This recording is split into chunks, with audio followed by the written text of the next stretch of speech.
Is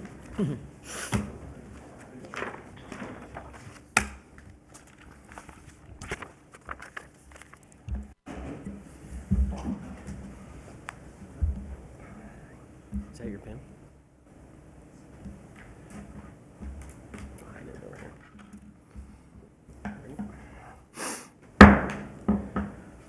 Bring the May 16th, 2019 special board meeting of the Lathrop Manteca Fire District to order for fiscal year goals and objective planning. Roll call. Chairman John Gish. Here.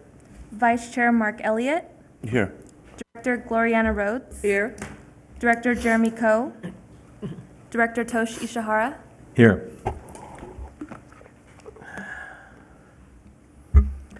Join me in the Pledge of Allegiance.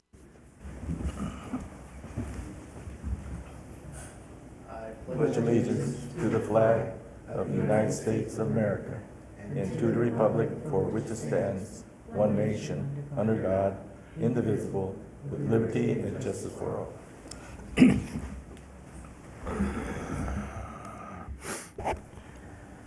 Item 4, review staff SWOT. So, so this year we do every year we do a SWOT, and it's basically part of the strategic operational plan. And as a board, some of the board members may have not participated in it, and some have. We normally do one with the line personnel, and we go through the mission statement, the vision, stakeholders, our values, and then we do a strategic SWOT, which is strength, weakness, opportunity, and threats. And so then we've come back in the past and we've done a whole thing through with the board, and it's a lengthy time, and sometimes we override what the line have to say. So I really wanted to be inclusive of everybody this time. And so we did, and we're going to have an opportunity to potentially look at those strengths, weakness, opportunities, and threats, and maybe modify them in some way or form. But we really wanted to just leave it there with them, not go over goals and objectives, because that's really the board's role, is the objectives and goals throughout the next year. But so we're going to start off, and Haley is going to review what we went over with SWOT, with the staff personnel, and then if we want to do anything, modify any of that stuff, then we can take a look at it. But let's go ahead and go through the presentation real quick. Vision statement. The vision of the Lathrop Manteca Fire Protection District is to expand our infrastructure and empower our employees through planned succession of a skilled, efficient workforce, and by implementing new technology while maintaining tradition through seeking out professional and innovative training and providing professional outreach to our community.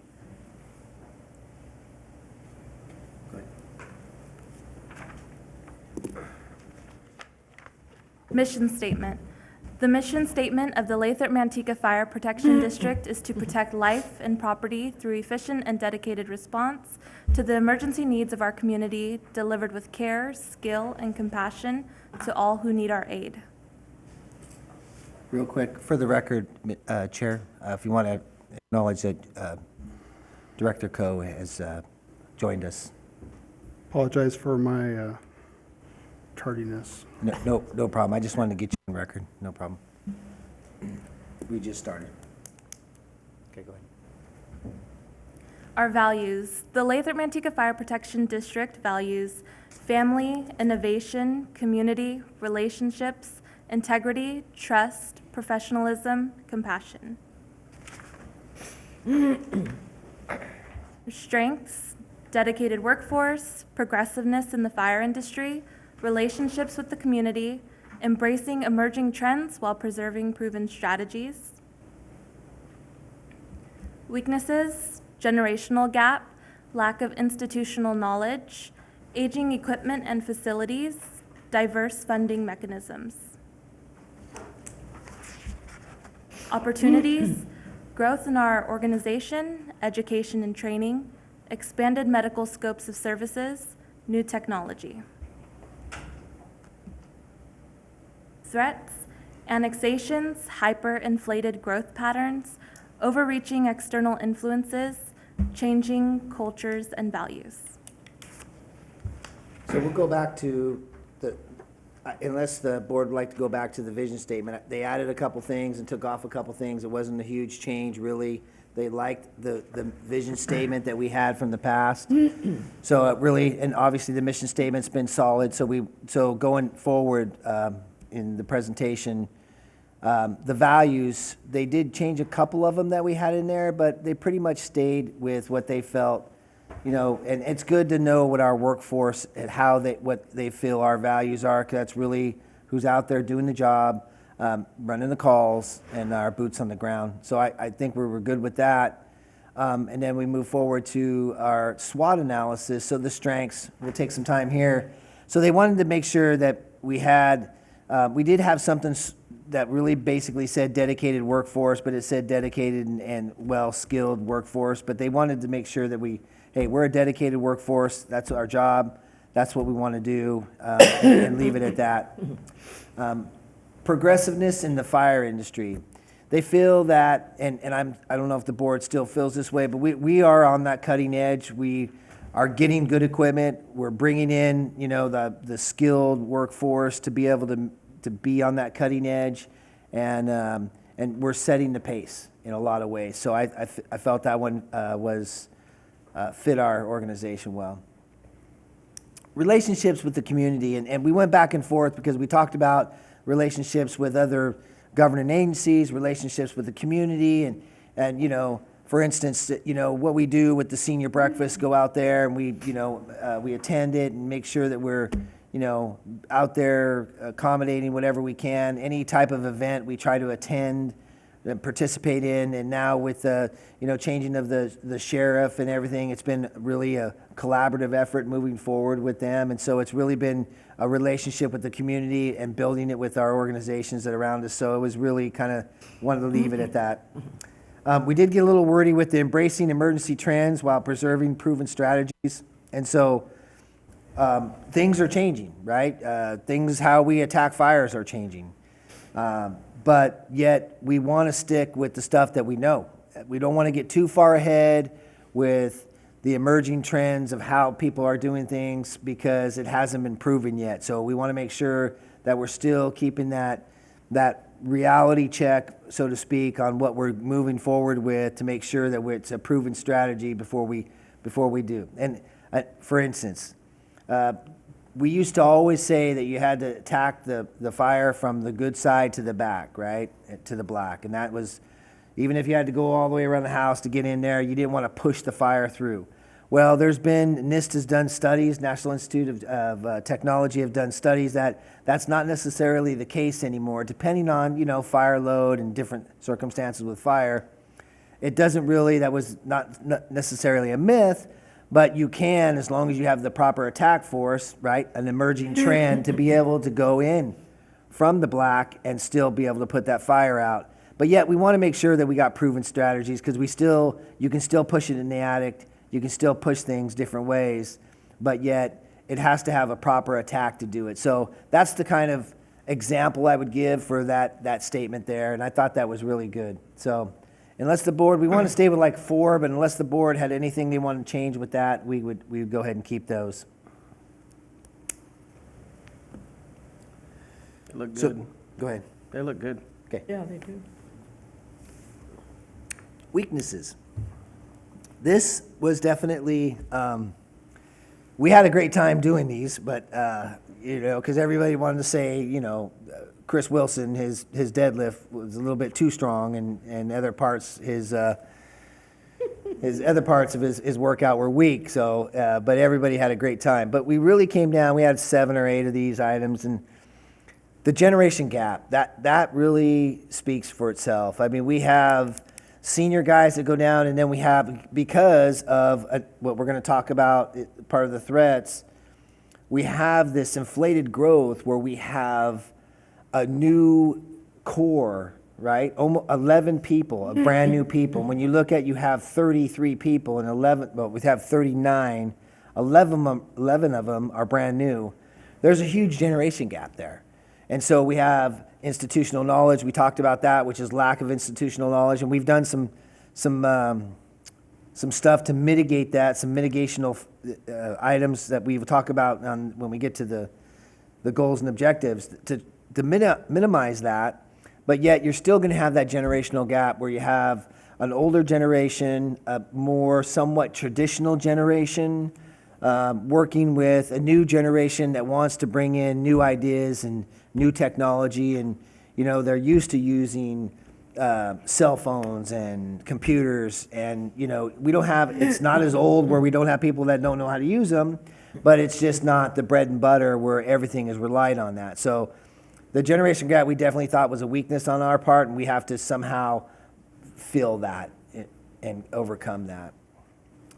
Lack of institutional knowledge, I talked about that a little bit.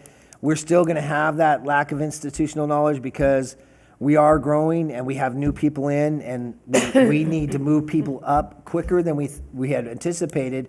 Of the 11 firefighters we hired, 4 of them became engineers within their first year. And so they had the background, they had the training, but 4 engineers out of 11 brand new firefighters. So now we're moving into that institutional knowledge, because if you were here for 5 or 6 years before you moved up to engineer, you got to learn the little quirks of an engine, or how it worked, or what it did, and how to fix it. I mean, I've been on fires that was a vehicle accident with a pin in that was on fire, and we got there and the pump wouldn't go in the pump. And if it wasn't for the very knowledgeable engineer that I had to be able to move to a booster pump and get that in, somebody could vapor lock and really get frozen, and really it could be detrimental to the person that we were trying to save and the crews themselves. That's institutional knowledge. That's being able to have that background of knowing that the little quirks and the nuances of different apparatus and different things in the organization, and the area that we respond to. That's another thing. Knowing the area, the maps. We rely so much on maps and technology that you still need to know where the major cross streets are, how to get to a street. And so we're growing so fast that, it's hard to remember all the streets. There's streets out there that I don't even know, and I have to drive them myself to get to know the streets better. So we're getting there. Another thing that we thought is not so much a weakness as it is today, but it is starting to become a weakness, and it's starting to peak in that, is that we're having aging equipment in facilities. And we're dealing with the facilities because we're going to talk about that in the board meeting, where we're at with the expansion and repurposing of the old administrative office, expanding it into the battalion quarters, and expanding Station 31 into a much full-purpose station. But we do have to deal with it, and it's a weakness that we haven't really addressed as a board and as staff. We've been putting money away as a facility for facilities, and we're still trying to catch up, because Station 33 is going to have its pavement done this year. Station 32 is going to be behind that as soon as we have to get that fixed. And then obviously we're working on Station 31. And so Station 34 is going to need a slurry coat. It's going to need it. We have to get in front of this stuff because it's going to start aging on us, and we have to get in front to make sure that we put money aside, or else we're going to have, it gets worse when you don't slurry, as everybody knows, right? Asphalt's worst enemy is water, and so you want to keep it well oiled and maintained. So that's just kind of stuff that we're looking at, we're moving forward with, and we're looking at opportunities with our equipment. When we built Station 34, we didn't necessarily, the generator out there it's not the size of the generator at Station 35, but it is large enough to run more than it has on it. So we've had an electrical contractor come out and look at what more we can put into that generator to run more equipment. It shouldn't be able to run more than just refrigerators, doors, and one computer. I mean, there's other essential facilities that we need there if the power goes out for a significant amount of time, that we're going to be able to accommodate that. So that's the kind of stuff we're looking at for our weaknesses and how we're going to fix it. Diverse funding mechanisms. That's always been, and I think will always be, our weakness. I think we've done well, better than some. And there's probably more we can do, but when you talk about funding mechanisms, property tax is very, it's not limited, but it fluctuates with the economy. But we get most of our money from property tax. Our override tax that really is somewhat stable, depending on, as long as the buildings are there and they're being built, we get an override tax of, 3 and 8%, 3 and 6 cents a square foot. So that is somewhat more stable than the property tax, because even if the value of the home goes down, the square footage doesn't change typically. So that is a little more stable. And then now that we have Measure C funding coming in, that's really performing well for us. I'm waiting to get the last accrual, but I think we're going to be somewhere, we're at 1.8. We may be a little bit over 2 million this year. And so then we can start looking at how we're going to apply those funds into different ideas. So some of the ideas that we're going to be bringing to you is that, one of the things that we wanted to do is go ALS. And so we're going to be looking at sending some people to get their paramedic. So we have a workforce, we need to train them. We're going to be looking at sending them to ALS, and then we're going to be submitting through the county to provide ALS services in the city of Lathrop. So we're going to start there. We're budgeting for it, and we're going to apply that resource out there, and then we're going to apply for to provide ALS. We're going to have to do it a little bit slower. One of the things that we want to do is, obviously, when I first came up with this great idea, and I said, we're going to do it, 12 people. I want 12 people, paramedic, that way we have one per shift and an extra one. Because it changes a little bit, we're going to meet with the union because there's going to be an overtime thing that has to be, we got to fill overtime. With paramedics, we'll get paramedic overtime. And somebody took me aside and hit me upside the head and said, how are you going to send 12 people to class? Yeah, you're right. How am I going to send 12 people to class? So we're going to have to start off a little slow. We're probably going to go one engine company at a time. We'll send 4, get them trained up. It'll take us a couple years to get through it that way. There's a lot of training involved with that. And then we have to talk about retention. One of the ideas that I came up with is that, if we pay for their training, then they would sign a contract that they're not going to leave us for a certain amount of years. And if they do leave us, they'll have to pay us the money back for the training. So we're working all that out. There's obviously, I'm not negotiating right now, or the board isn't, but we're going to work up with that with our union brothers and sisters and make sure that we get all that taken care of. But that's when we talk about diverse funding. Measure C is performing well, and that's how we're going to apply some of those funds through the year. Questions on? Very good. That's good. Okay. Opportunities, growth in our organization. So we look for growth in our organization. You want to talk about how we're going to get there, and we're going to look at the thread is definitely the expanded growth periods. Our next station will more than likely be in McKinley and Yosemite area. That will, as long as the economy produces the way I think it's going to produce, or establishes itself, is going to be over there. We already got one large building. We're going to get another one here shortly, and a couple more that are in the works. We have a presentation for you next month on all the expanded growth in the area. But I think as we grow, we have to staff those stations. And so opportunities for us to grow, opportunities for our personnel to expand their knowledge, opportunities for them to advance.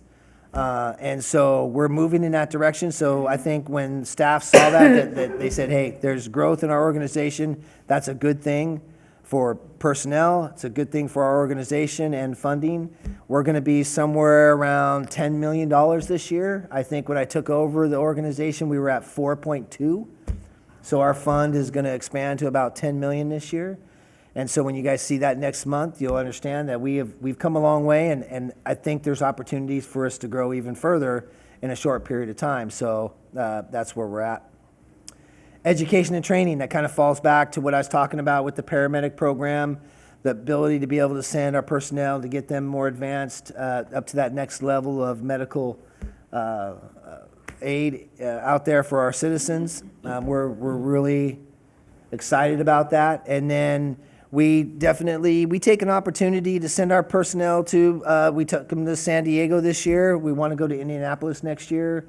They get a lot of great training when they go on those trips and those conferences, and they bring it back and they incorporate it. We sent one person to a PG&E class, and we ended up getting a 4 gas detector for free. It was like a $2,000 detector, And we paid, I think, $500 to send him to the class. And so, but that individual then came back and he trained the rest of the department on what he had learned from PG&E and how the detector worked, and then we were able to put that in our cash. Expanded medical scope services, right, falls right back to the paramedic. I think that the opportunity for us to do that is here. So give you a little bit of background. When we are BLS and we're advanced BLS, advanced BLS now, I guess if you want to call it advanced, but we have optional skills. So we have optional skills, which are the Epi and the Narcan, and now we're moving into glucose, effective July 1st, I believe. He's not here for it, but July 1st, we have gotten permission. We've already done the training for the glucose monitoring, and we are going to be able to carry them and do glucose testing on the engines at the BLS level. But when we first went to the EMS director and had talked to him about the expanded scope, that had already been in my plan, a master plan for our organization is to move into paramedicine, into paramedics. A little hesitant from him at first because I think that he felt that the county is what he said is the county is saturated with paramedics and he doesn't feel the skills will be maintained because there won't be enough people to have the contact. If there's 10 paramedics and there's only 2 patients in his analogy, 10 paramedics aren't going to be able to touch that 2 patients enough to be able to keep their skills up. And there is that is definitely there. But and my argument to that was that's what training's for. That's what we do training for, and that's what we have training mechanisms in place and make sure that to maintain that. And he is in the position to require that, and he is in the position to make sure that we maintain those skills, and that there's CQI processes and there's other ways for us to be able to establish that. So I think as we work through this, one of the things that he came to us and said, hey, how about if you do the expanded scope first and then come back when you're ready and we'll do the paramedic program. And I agreed to that because I think that was a great opportunity for us to build and get our people trained because I can't just say, okay, I'm gonna do paramedics and then we don't have them. So we gotta wait for that anyway. So this is really gonna work out good. It's a great timing for us. We're gonna be able to build that paramedic program, work with the EMS director and be able to establish Lathrop Manteca as ALS. Unfortunately, some of that money is going to come out of Measure C, so it'll be restricted to just Lathrop initially until we can expand it throughout the whole district. And again, 1 engine at a time. We can only do 1 engine at a time. So that's what we're hoping to move forward with, and that's with the expanded medical scopes of services. New technology. New technology. We went back and forth with this, but there's so much out there. I mean, just the G2 system for the alerting. We have gotten people calling us. All the city departments are moving to the alerting system, but it's new technology to get people out the door faster, and it makes them aware of what their potential timelines are. So we monitor. We are very strict on monitoring 1710, the NFPA standards of a response and how fast we're getting there and how fast we're getting the turnout time. And so when we look at that, we get that information from our information that we input into our data systems.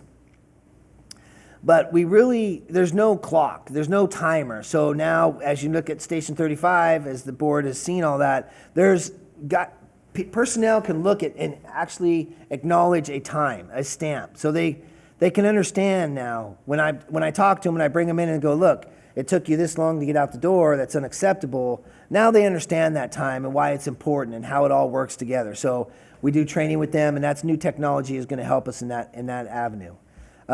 We have a new CAD system coming up that's supposed to be AVL. AVL's been out there a long time. Some people take a little bit longer to get there, but and it's just understanding that because AVL is closest unit. And we had a conversation the other day at the JPA.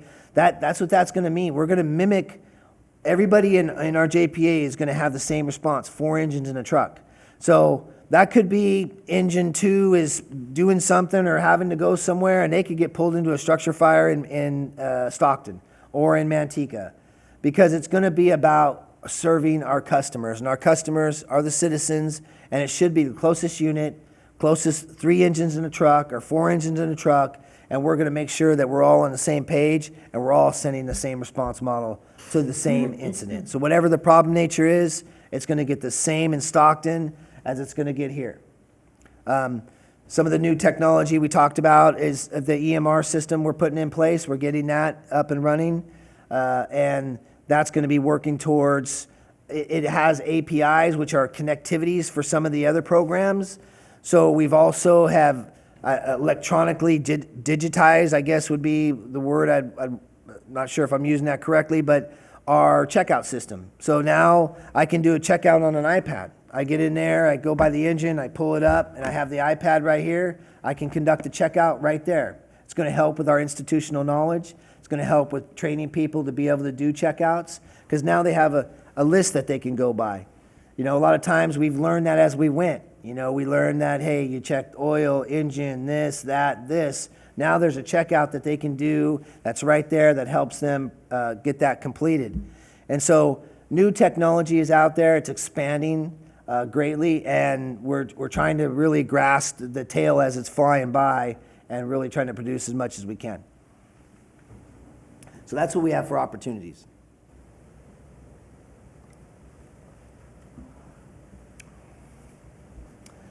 So threats. Any questions about opportunities? Okay, so threats. Annexations. We as our organization has been, has its become, its beginnings has always had that threat, and it's going to continue. So as Manteca annexes, we are doing somewhat of deals or mitigation deals, but those are a one-time amount of money that we get, and eventually we're going to lose it. And we don't lose a whole bunch, but I do have staff that painfully reminds me of how much we lose. And I say that because Debbie always comes, Ms. Smith always comes to my office and has a piece of paper and says, look, Manteca's annexing this, and we'll look what they're building, and you know how much money that would be? You're absolutely right. But there's nothing we can do about it. LAFCO has kind of changed their stance, and fortunately for Tracy, most of their annexations are due, but they put all their detachments on hold right now. I don't know the way around it. I don't know how to solve the problem. It's just going to be there. It's going to always be a threat. We can talk about how we're still going to respond together. We have a phenomenal relationship with Manteca City. We respond to each other's calls all the time. We track it a little bit differently, but we're trying to get to a nexus where we can track it all the same, and it is what it is. We help each other out, and that's the way it's going to be. We're going to lose a little bit in every county area. I think at some point we're going to have to come together and figure out what we're going to do with some of those areas. And so when we talk about Station 2, you know, I've always put it out there that we may have to start cross-staffing some stations in order. The citizens out there deserve a response. We are not going to abandon them. We are going to continue to respond to them. We're going to find a way to mitigate whatever we have to mitigate with the money that we receive out there, and we're going to respond. But as now Manteca's starting to go east, that's Station 3. So now when we get there, you know, we're going to have to deal with some of that. And I think, you know, as they expand, it's hard for them to staff, you know, the expansions. And so they come to a point where they've annexed a lot of land. But I mean, city services are so broad. You have police, and they have waste and sewer and water. And now you got, you know, parks and everything else. And you got firefighters out there. We may get to a point where we have to start cross-staffing some stations and start working together, more unity in our organizations than ever before. And so when you talk about Station 2, we're getting ready to build the McKinley Station, Yosemite. We may do a little bit different modeling over there at Station 32 and then move some personnel over to that area, because it'll be close to where that station is. In a sense, they would still be able to respond to that rural area, that rural concept out there. So annexations are going to always be a threat. It is incumbent upon us to make sure that we're evaluating, analyzing, and trying to mitigate any kind of shortfalls that we have. So we've been working on that. And that's where we're at. Hyperinflated growth patterns. We talked about that with all the other stuff and that's a threat. Is every time we open a station and we have to hire 9 people. We have been fortunate with this last one that we got the grant. And so we're going to still be applying for grants because as we expand, we need a bigger workforce. Our expansions sometimes are hinged upon a river and a bridge, so we have to, you can't just have that one engine that goes there because you have a big span between that engine and that engine, and so, or those crews working. So we have to make sure that we're aware of those inflated growth patterns and that we're mitigating them through agreements with the developers to make sure that they can get those funds, whether it be shortfalls like we did with the River Islands development, and also with the shortfalls over in the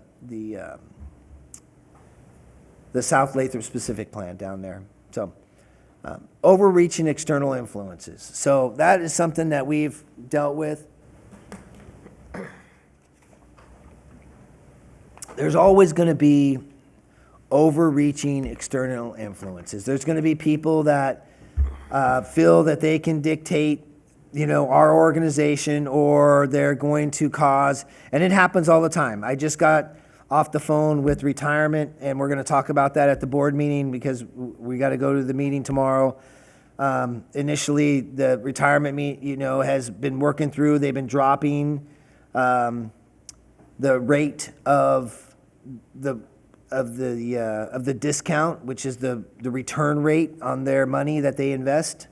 And so they dropped it from 7.5 to 7.25, and now they're talking about dropping it to 7.0.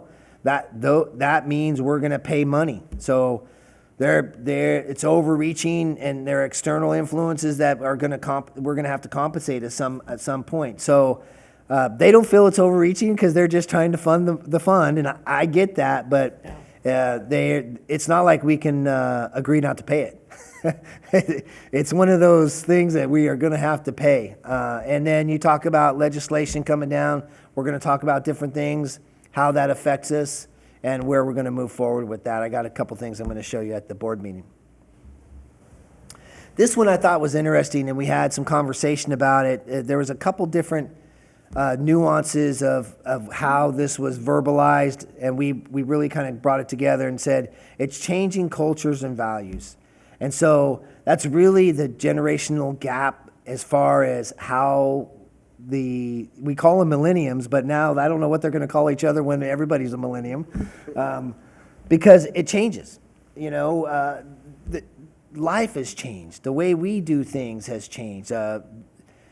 Working on our equipment and even working on your engine of your own car has changed. You don't get to do that anymore. Back in the day, it wasn't very difficult. There was points, spark plugs, a rotor, cap. It was simple to diagnose. You weren't either getting gas or you weren't getting a spark. Today, it's beyond that, and you have to have the training and the technology in the background to do that. So we've gotten to a generation where they don't do that anymore, and so people don't even change their oils anymore. And environmental, groups have not allowed you to do that kind of stuff. And how do you do that? And so you really get a change in culture of how we do things anymore and how things are done. We get to, and I'm not trying to knock the new generation, but at some point we get to a point where the job has really kind of changed a little bit. They look at different things now. They love the job, it's there, but not necessarily is it for the same reason as it was when I started. And so you have this not conflict, but conflicting, cultures that are like, hey, we're here to do this. We're here to fight fire, and we're here to serve our citizens. Everybody wants to serve, but it's at different levels and different ways. So values, I don't think that we're getting to a point where the values have gone down or diminished. I think the values stay the same, but to the extent of them. You know, people value different things. When you have a generation gap, a younger generation doesn't necessarily value the family concept as much as you have family members that are, you know, when you have men and women that have spouses and they have children and they have a bigger family, their family values, I'm not saying they don't love their family, it's just different. And so, but there's the family of the fire service too. And so when we look at different values with family and the way we look at how we respond and how we look at our organization, so those are threats. Those are cultural and value threats that we need to be aware of, that we need to nurture, and that we need to have everybody recognize, because you have to be empathetic to understand that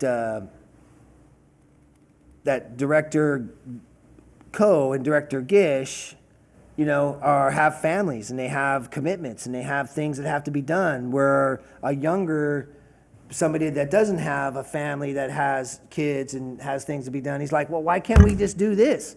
Well, you have to be empathetic to understand that he has to get up and he has to take his kids to school and he has a family that he has stuff he has to attend.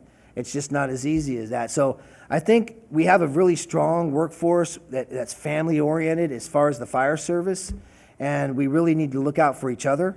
And I think that's where I'm getting to. And it's just because it's a threat doesn't mean that we have to face it and it's inevitable. It's just something that we have to be aware of, and that we have to find a way to mitigate it and make sure that we're all on the same page and that everybody understands each other. So I got a little long-winded on that one. I think I turned left and I came back around, I hope. Can I ask a question too? Do we do training on generational gaps? And I'll tell you why. When I was working, there was the baby boomers and then there was the millennials. Well, those have been split up in three. You got Generation X, you got pre, and you got post.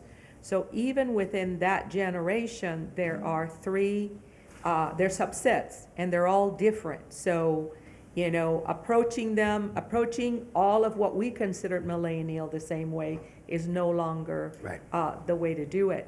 But in terms of not only understanding, but in supervision and expectations, so do we do any kind of training like that? So we've never ventured that far into it. We have some target safety stuff, but I do see where we are at a point where we need to start being active, and it's going to have to be training. We've had some behavioral health training just recently, and I think that was it expanded a lot of people's understanding of just different things. I got great feedback. We participated with Manteca. We did it as a joint. It was a person came in, and I think it cost us $4,000 or something, but it was well worth the education process, and they really did a great job on expanding a lot of different avenues. But I do see value in us expanding that, what you just said, having people come in and do training because it helps us understand the X and millennials and how that's all broken out, and personalities and people, because the more you know about somebody and the more that you can understand someone, the better you can get along with them. You know, I mean, we're not all the same. There's no way we don't see the same. We're nowhere near the same, and we need to understand each other, because, you know, it's easy to take a stance or a side of something and just simply say that's not right, and that's not right. To do that, we have to be. So I agree with you. We're going to move forward, and that's why this coming up as a threat. That's a good one. It makes me aware that more than people than me see it. You know what I mean? Our personnel see it too, and we need to identify. Yeah, and for those that supervise or give direction, it's the difference in between banging your head against a wall or maybe understanding and approaching things differently and having, you know, positive results. Yeah. You know, I even with my 3 different grandchildren, you know, because the ages are you know, it has to be done differently. If I do all 3 the same way, I'm going to be banging my head against the wall. And definitely, you know, saying, well, this is how we did it, is Yeah. not going to get me anywhere. No, Yeah. no, it doesn't. It may have, it probably worked, I guess, maybe I don't know, maybe we thought that too, because I'm sure my parents said that to me, but yeah, it's, so we're aware of it, and we have identified it, and we're gonna actually expand on it, so, it's good. Okay, I think that's all we had for the SWAT. Great job. So what we're gonna do now is review, unless you wanna take a minute to grab something to eat, I mean, because you didn't get a chance to eat, just take a small little break, and then we're gonna review prior year's goals and objectives, because we have time. Want to do that? Take like a 5 minute? Cool. Yeah? Okay, let's do. Well, did you need a break to drink water? And Yeah, I do. I know. But I thought maybe. Well, I'll slow down right after a while here.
I gotta see what that is over there.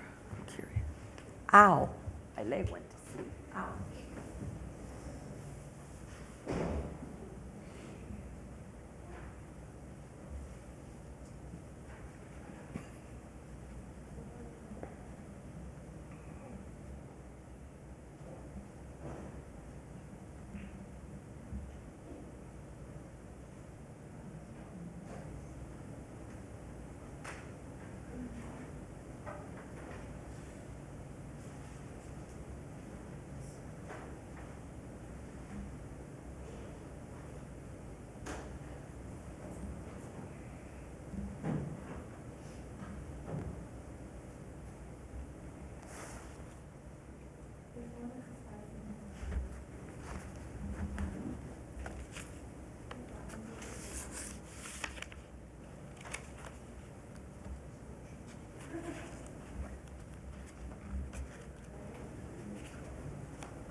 Have the agenda for tonight's meeting?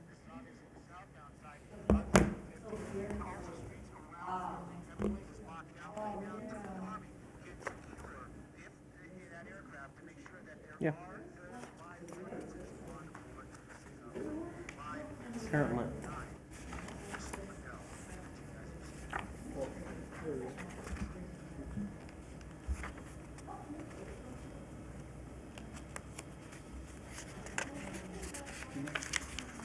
Huh?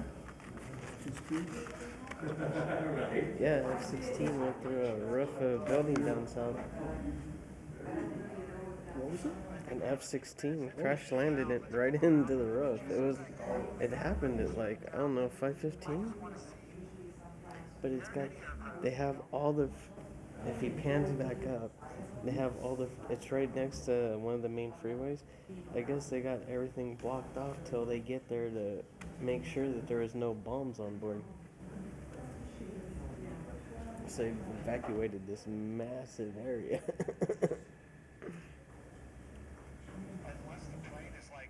That's not your ordinary call. And you can't even see the plane, so it must have like fucking. I wonder if the pilot got out.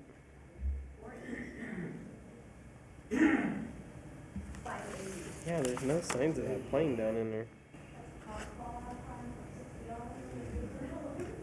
Probably like destroyed the whole inside of it. That's what they said. They just send it just so they can see more.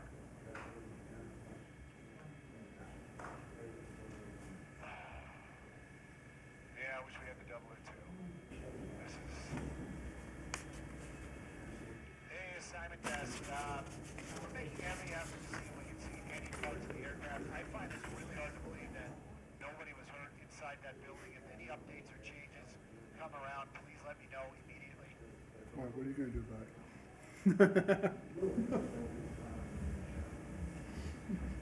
You can go lower. Go lower and look through the hole to see if you see any bodies laying there. Parachute down. Send in the drones. Yeah, no shit. Why they send a drone in? Mm-hmm.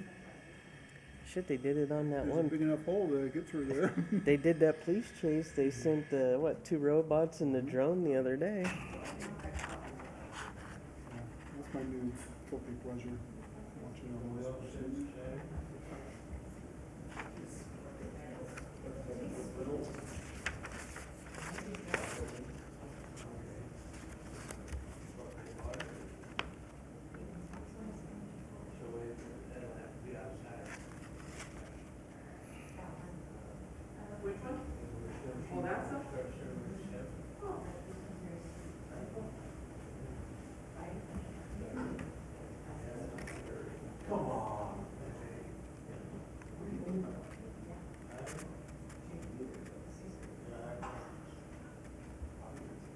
The fire department saying no one was hurt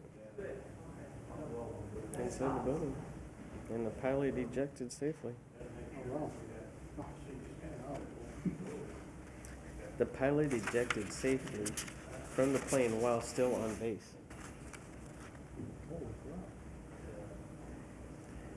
Oh shit, on takeoff, they're probably hitting the afterburners and everything else, so some bitch is gonna just keep going for a while. You think the throttle and fell off the seat? Rolled out the back. What does this lever do? They put me in this plane, I know how to fly it, but I don't know how to take off. That was really cool. There was one artist who was having a The sale. simulator doesn't have this. What's Yeah, this she do? was able to pick it up.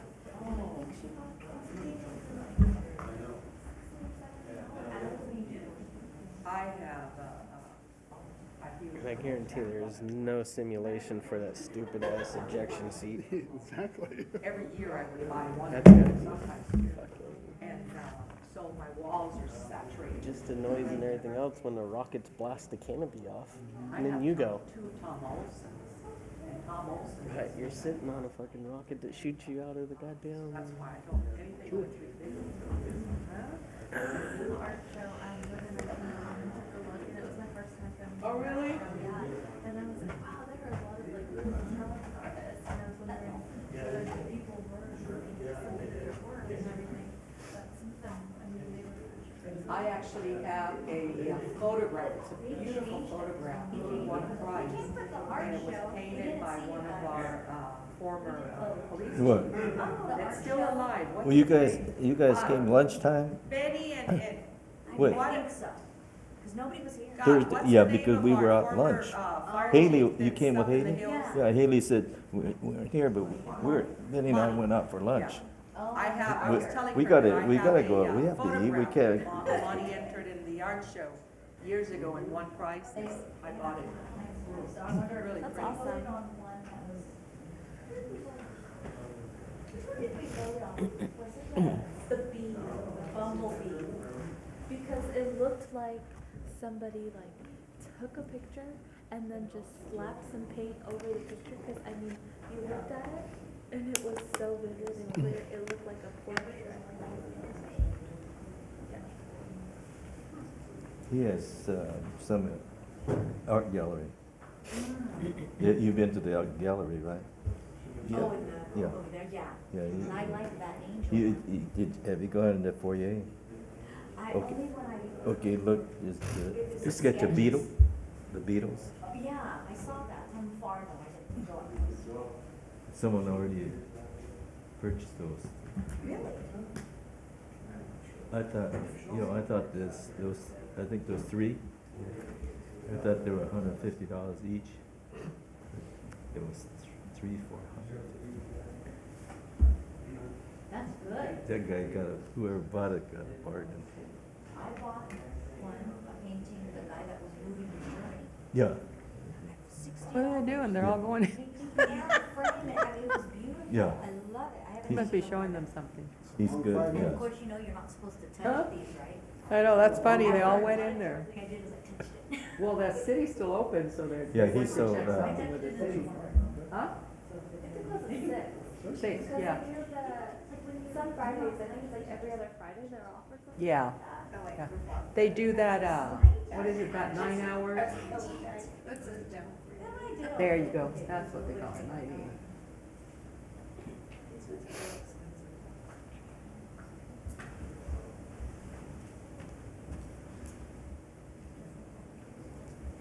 So do you miss being on the council? Yeah, this is a little bit more relaxed.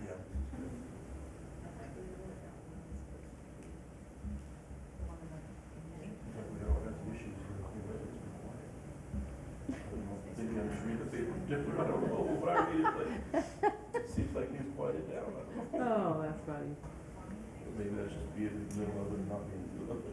Oh, it'll pop up, it has it. Yeah. Usually around winter time, it slows down and then, Yeah, it goes to take off. yeah, the fire department's more relaxed. I find it less intrusive too, you know, we get to make our own decisions versus, I mean, I've only been, a planning commissioner for 3 months now, and it seems like every time I move, somebody's got something to say about it, so.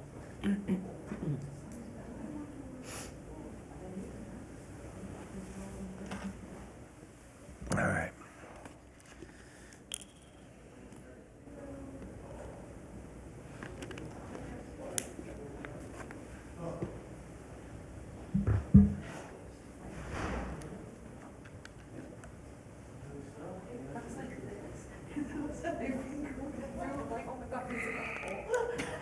That tiger looks like my granddaughter did when I picked her up at school today. She was exhausted. Was she? They had art today, so. She's funny. Oh.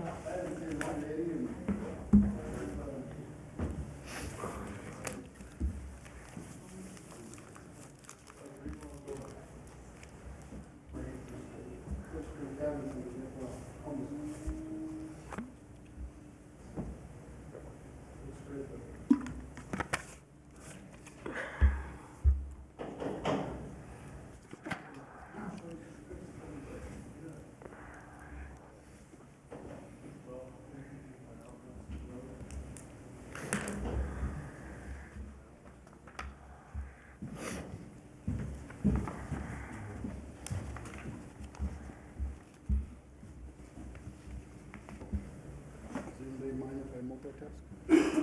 Yeah, I have a problem with it. Do you? Mhm. I'll take a two vote then. Nope. I'll share. Okay, y'all ready? We'll just go ahead and work through if you're good with that. Keep going. He's gonna multitask. All right.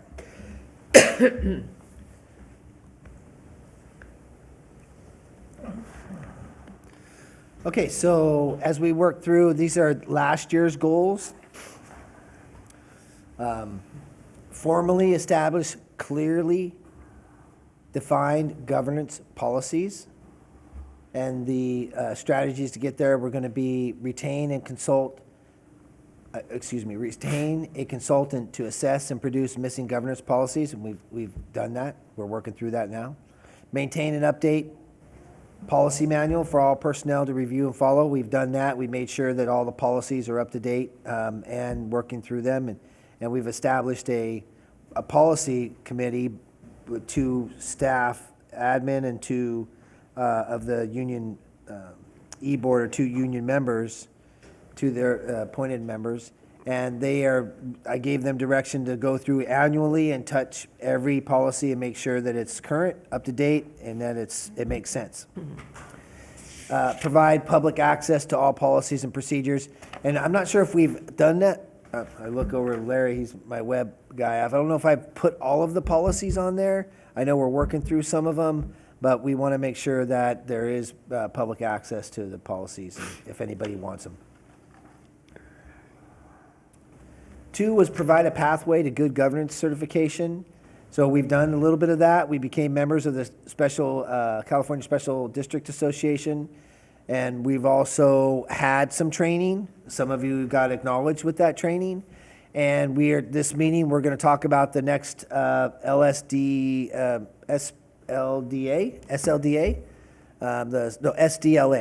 Special District Leadership Academy, I think is what it is. So that will get us to getting everybody online. We'll talk about those dates and see if we can't get everybody there and get the whole board trained to that level. And we can then get recognized for good governance and transparency and some other stuff that we got working on. Provide training to board members, obtain district distinction accreditation. We just talked about that. And apply for the district distinction accreditation. So that was all last year's stuff. Engage the community to support and provide volunteer service to enhance our mission. Establish an updated and progressive Explorer program. We have done that. It's getting started. We have completed the interviews last week.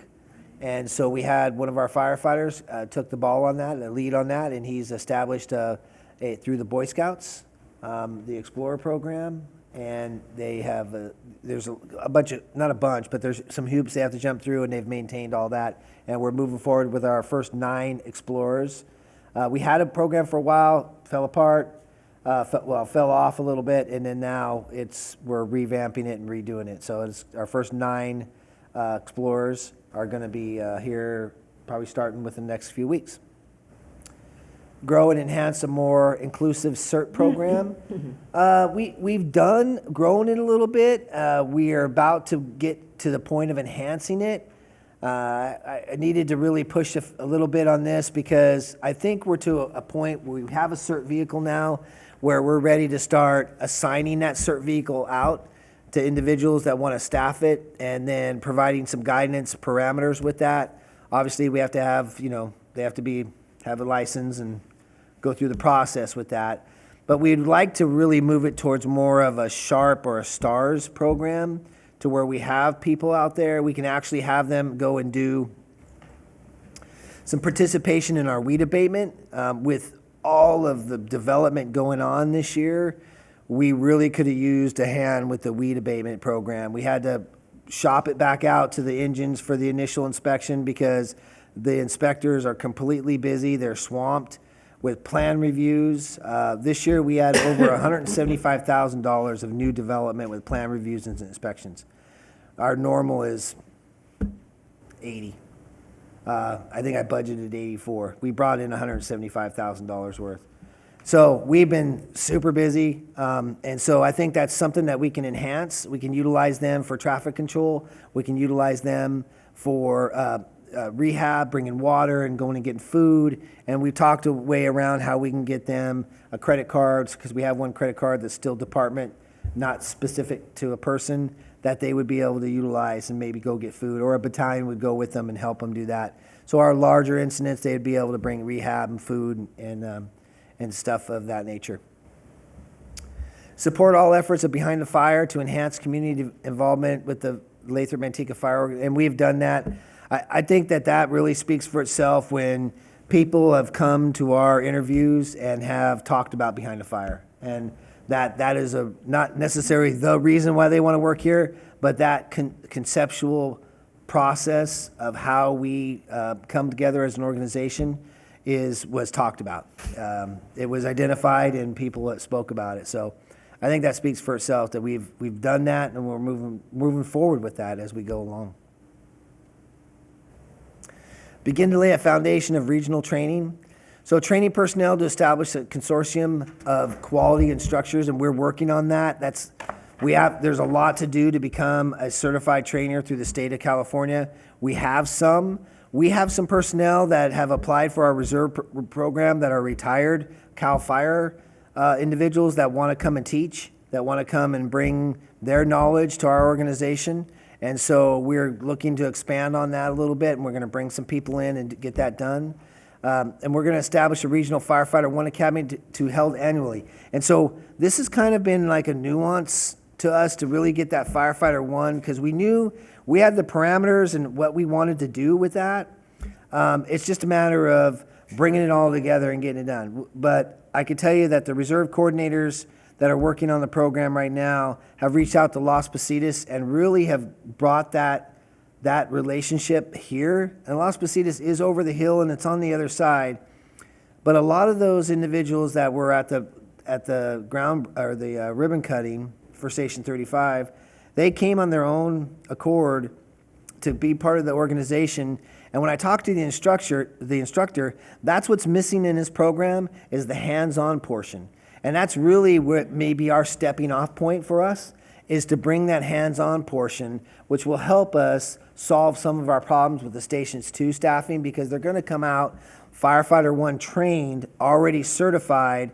They just need to get that time in the seat, so to speak, that year of acknowledgement in order to get their state certification, because the state is now requiring that. So I think we're going to be able to work with each other and really get that off, and that'll help us get that stepping stone to get that done, and then eventually hopefully maybe bring the didactic or the classroom portion back to our organization as we move forward with that. So I think we're in a good place with that right now, and so I'm looking forward to that evolving. Want to revive the Rescue System 1 Training Center and provide classes through the region, and so we've started that. Everybody has been so busy. My one instructor that can sign people off is Chief Madowski, and he's been busy with EMR and all kind. I got him more tasks than I can think of, but I need to get him some time, because that's really to get that perpetual training in place. I need him to sign off instructors, and I have people that want to be signed off. It's just holding the class and having them teach underneath an instructor that can sign them off so that we can move forward with that. And so it's been, we've talked about doing that, and then now I have, some staffing holes right now, and so it's been kind of a problem with a little bit of the battalions and the training officer. So we're getting there, but we're hoping to really bring that along.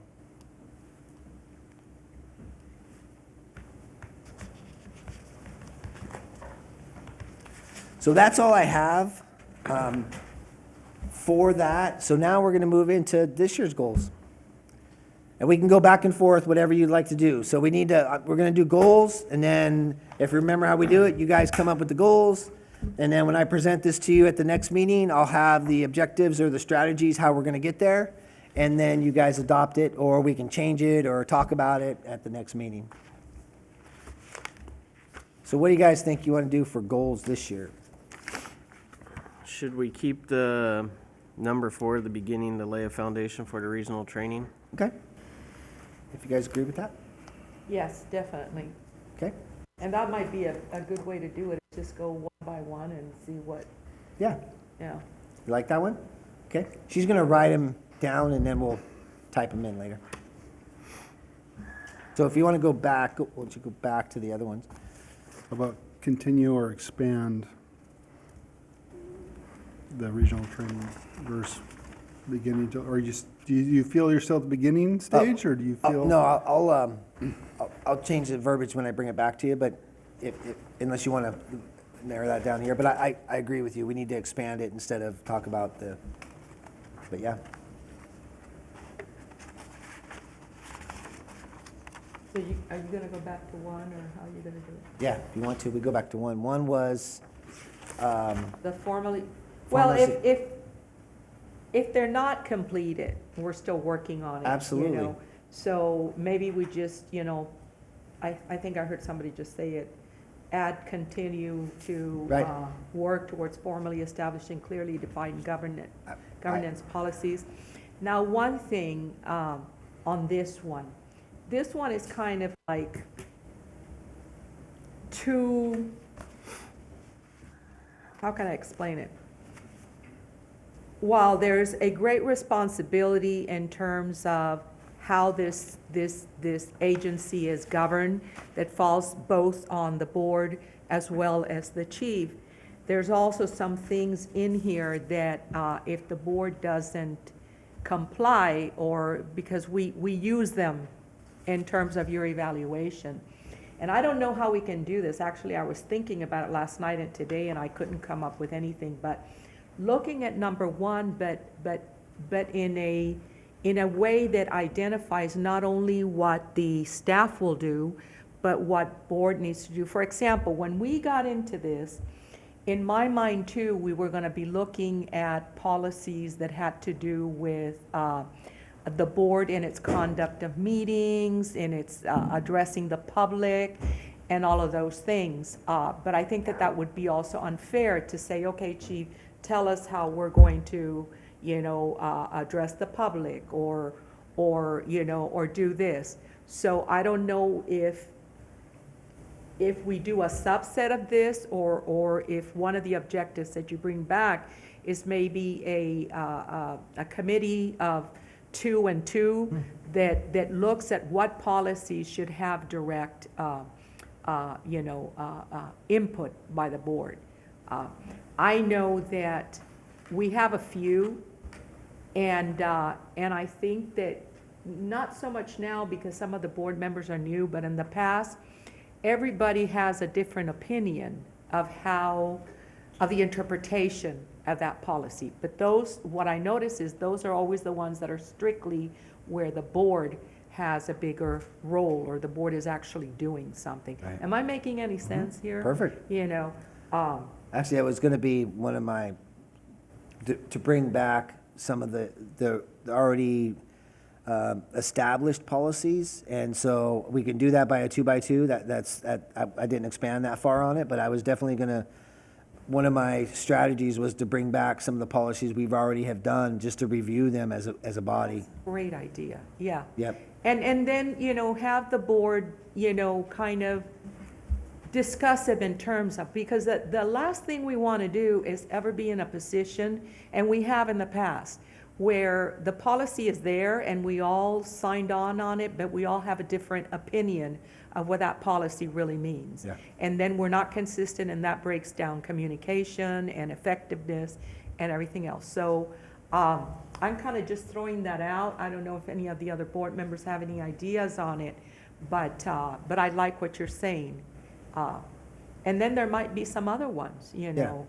What do we want more? Do we want less, you know? And we could establish and I think that might be something as we work through, establish the committee and then bring a list of the policies, and then the board as a whole says, hey, we should touch this policy, this policy, this policy, this policy, and this policy, and the committee could look at it, then talk it out, and then bring it back to the group to, If we ever move into a 360 type of evaluation, where not only the chief is evaluated, but Yeah. also the board, which is what most, you know, great agencies are doing, there has to be an avenue where there are things where, you know, in a respectful and non-threatening way, we can both, you know, say, well, hey, you know, so, yeah, I'd love that, but I don't know what the rest of the board feels. So we could definitely keep the, not formally established, but I mean, we'll work on continuing to establish clear, defined governance policies. And then I'll bring some strategies back and we'll identify that as one of them. Perfect. Sound good? So we'll keep 1 and 4 so far. Let's look at 2. Provide a pathway to good governance certification.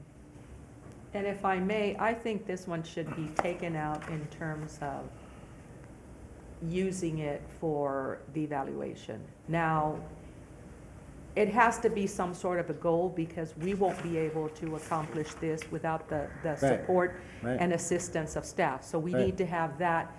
But at the same time, this should be a board goal more than an agency goal. And I think we've talked about that in the past. Yeah. We I can think make we it a have because goal and we ran remove into it from like, here. I got to get you to training to do it, and I can't handcuff you and throw you in the cab, and I'm going to get you there. You may not like the ride, but boy, you're going to be there. And we could expand it in terms of, boy, they had the perfect wording in a training I went about 3 years ago. But it was the objectives to bring the structure of the agency to keep enhancing it and making it grow. And believe it or not, all of those goals were put upon the board Yeah. and not necessarily on the staff, but working together as a Right, team, right. to get there. Yeah, we can reword this. I think good governance certification is important. I don't know. I think you're right, though. It About needs to provide a pathway to attain excellent governance practices or certification Yeah. or whatever practices. as That's good. a district or as an agency Yeah. or, because then that also includes staff. Yeah. We want staff. I imagine that Right. there's some things out there There that if is. staff gets, the reason for this one was mainly the fact that your insurance goes Mm-hmm. down. When we started this project, we looked at it, oh heck, if we do this, we can be in a position where our legal is protected, our insurance comes down, and all of these different things, but we may look at it as growing as a district. Absolutely. The liability out there for not obtaining some sort of training, I mean, we all have to do, it's gotten spelled out even more now with sexual harassment and with ethics. I mean, it's no more, that's great to have. No, you will have it now. It's come that way. And the reason why it's come to that is because everybody be all, I'm not going to take it. I'm not going to do it. But it's good training. It really is. And it really gives us a nice checkpoint. So I think this is the next step of good stuff to have. Transparency accreditation, good governance accreditation, as a board as a whole. And so I think that's the stuff that's nice to have. Not required by law yet, but with that, we need to do some additional training because we can do some workshops outside of our area. And we talked about it for staff development going in even into different areas and just kind of, getting the room set aside, having an instructor come in and just teach. And then we're away from the office, so we're not distracted by the office. And we're away from, our area here, so we're not distracted by that. And so that may be something we're looking at too this year. And that'll take care of the ethics and all that, and it all will line up. Wonderful. Sexual harassment and that stuff too. Oh, I send my certificate. I did, I got that. Thank you very much. I forwarded it to Human Resources. So it's all in your files. Everything, I try to keep you guys all nice and clean. So I think we'll expand on it a little bit more, change the wording a little bit, and we'll bring it back to you. So 3 is, and we like to keep it like within 4, engage the community to support and provide volunteer service to enhance our mission. I don't know if you want to keep this one or. They're all good goals. That's the problem. Yeah. Right? And they're all multi-year goals because it's a great thing to do. Now, and I don't know if the board wants to add one more or if it can be incorporated in anything else, but We could have one. my issue, which is really not an issue, but that is the fact of who we are in terms of the community we serve. as a district. And I would like to see something in terms of the communication of who we are. And I'll tell you why. I mean, it's been more than once since I have had to clarify to somebody that I am not part of Tracy District, that it is just not, two cities within one city, and you know what I'm talking no, I've about. had You to- know, it's just, there is this, there's a lot of misinformation as to who we are. And I would love to see, maybe that's something, and we're gonna grow more. Yeah. So as it expands more, when the 11,000 houses are built, and we are in Tracy's, boundaries, but constantly I get something about, well, why do you want to do this? Why don't you do it in Tracy, or why don't you? I go, no, Tracy has nothing to do. Right. Actually, Manteca does. So we cooperate more with Manteca in terms of we share boundaries. We are in some of their, so there's just a misunderstanding as to who we are. So how do we do that? I don't know. Yeah, an identity, yeah, Identity crisis? not a crisis, You but, don't have to address it that way, but something, and it's everybody's responsibility. It is the chief's responsibility, it is the board's responsibility, it is the firefighters, all other staff, communicating, district, History. I don't know. History. Communication within and without the district as something of the sort like that? Personally, I don't see that being that large of an issue as you might, especially in regards to Tracy. I could see it more with Manteca because of our name, Lathrop Manteca. I could see that being more of a confusing thing, which I do have to spend 5 minutes to explain every time someone brings it up that, yeah, we're not part of Manteca. I think that I'm talking about actually our citizens. The citizens of Lathrop are very confused as to who we are, I don't, Yeah, and I don't know how you're gonna think that, fix yeah, and that. I don't want to go because, I don't want to go a lot into it. Mm-hmm. I can have a conversation with you privately, but I think the chief knows because he's smack in the middle of it. I see where we could probably be more, not transparent, but informative. The webpage would probably help out a lot. I think we need to maybe expand on that. There's been some new changes with requirements to web pages too, and so I need to get that up and running a little bit further. But I think there may be some, when people look at it, there's nowhere on there does it really show.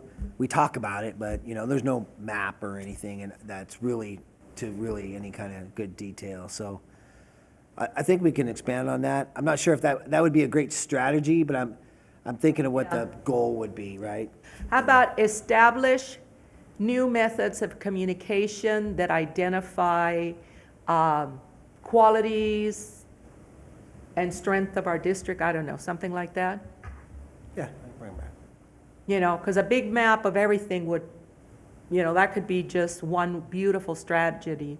But at the same time, the amazing fact that we do, because we are a district and we are in Manteca's backyard, but at the same time right next to Tracy, Yeah.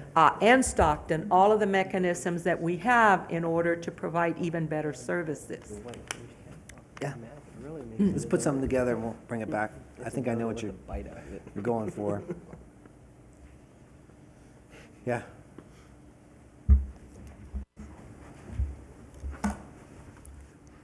Okay. So we have 5. I mean, if anybody want to add something are we good with them? I'll just bring back the strategies to accomplish it. Don't need too many. Yeah. Well, and we used to have the actual communication one that we took out to build or enhance, I forgot what it was, and we took it I'll have out to because look we had for it. accomplished it. On the other hand, it's really interesting that when we took that out, I found that other neighboring localities kind of got a little bit more pettier with us, so I don't know.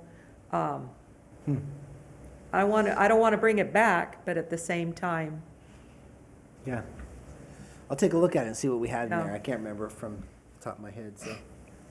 I think we're in good shape. I think we've come a long way in our organization. To be honest with you, it's night and day from when we started. When I look back, and the totality of what we've accomplished has been impressive. I mean, this, for an example, having goals and objectives set out, that we never did stuff like this.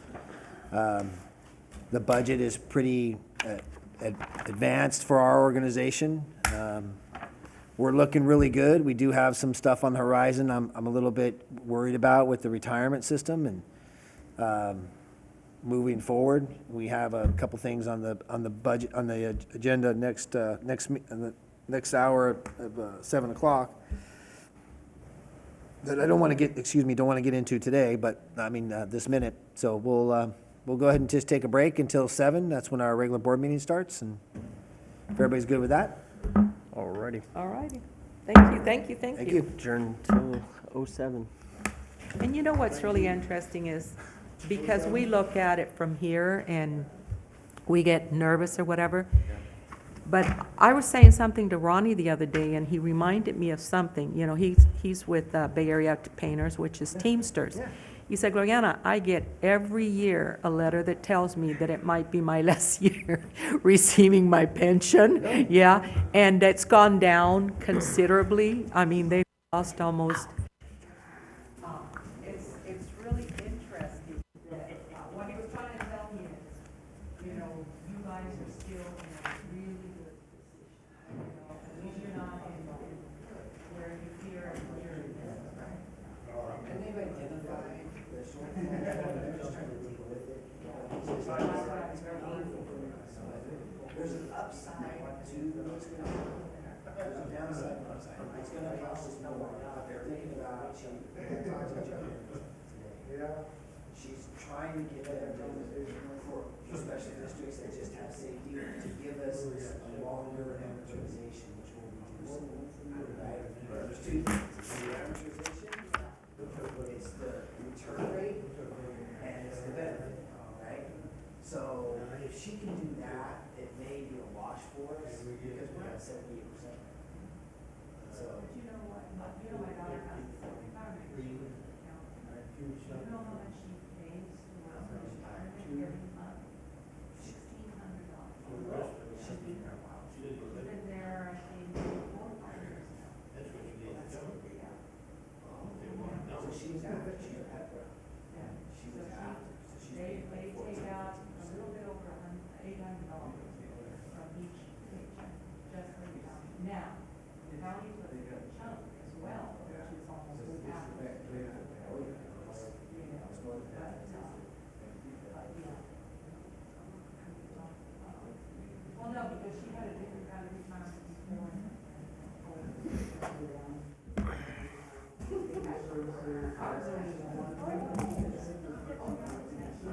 All of mine right now. So it's not growing. I don't get 800. Okay, I can't get the money in investments that I can start taking out. Anytime I want, I have to start doing. I get it. I think I Not everyone's in the know like you guys. These days are minimal now.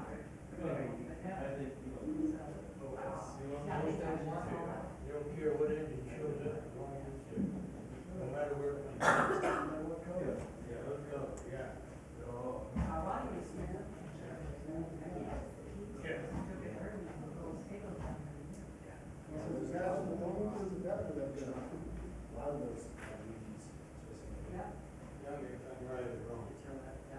How about you, Mr. Cole? Yes. Oh, busy. Now, you guys are doing some big time remodeling in your house, huh? Wow. We get, over $100,000. Wow. Started inside April 2nd. Done by June 30th.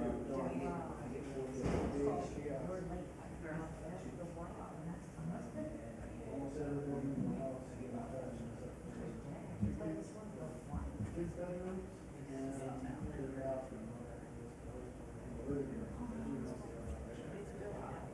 This one's neat.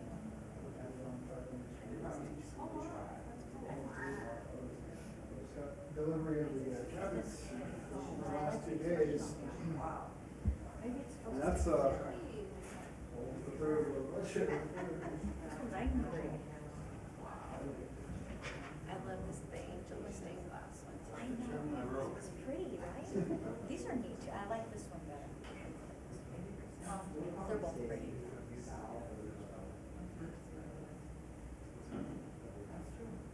This one's only $240.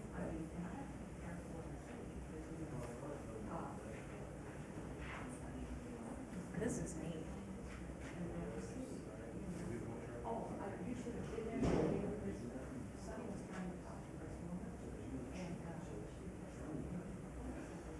How you doing, George?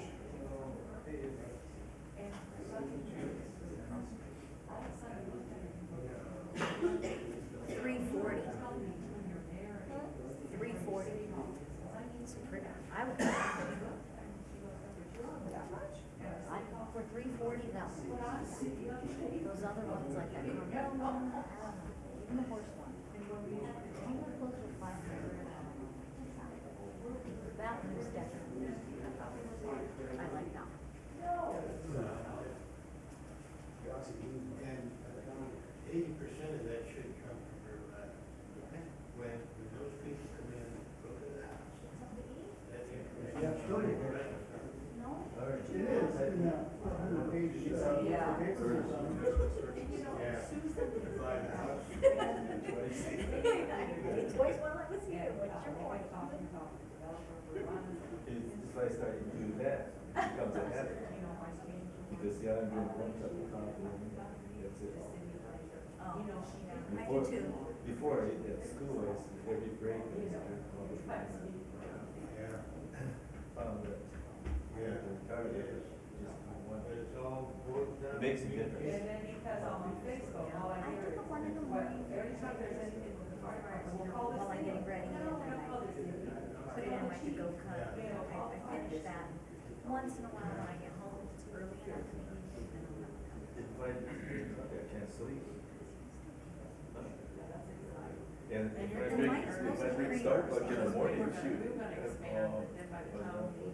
So, 8:15. Hopefully it's not gonna rain. Forget that. At this point, we'll just maintain what we've got and